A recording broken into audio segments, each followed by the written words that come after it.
dambeeya adiga arday ii ah ma jabay qofta waa la qabaano waa la qabaa dhahda dhuubano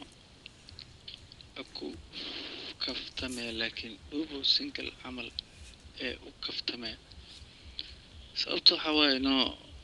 single camal waxay u kaftamayso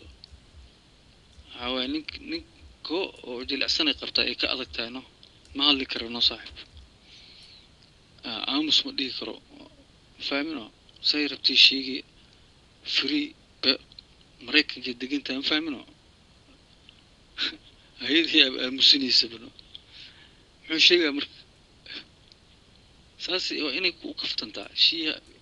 waxaa waaye qoftaan waaye qofta baawar kale adii jirnin naag markay isku risaan ama nigtaa baawar leh ama naagtaa leh mugti kan dhuuba ay qabta koo waxaa waaye iyada nikiskay ka badisano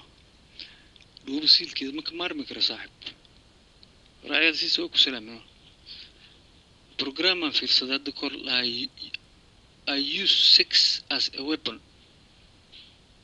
niman oo u isticmaalo yani ya naagta ku cabiidayaan bahalkaas ama nina naagta ku cabiidsanayso oo ka helaa niikadeeda ama marka qoftaan dhuubalaya koo aan tigi karin ku neekisay niiko oo weliba joogjoog iyo jiif ee nooc walba hadduu hadlo naag lamida ma helayo no saaxib naag lamida ma helayo dhuubano qualitygeeda brother marka wuxuu ku qasban yahay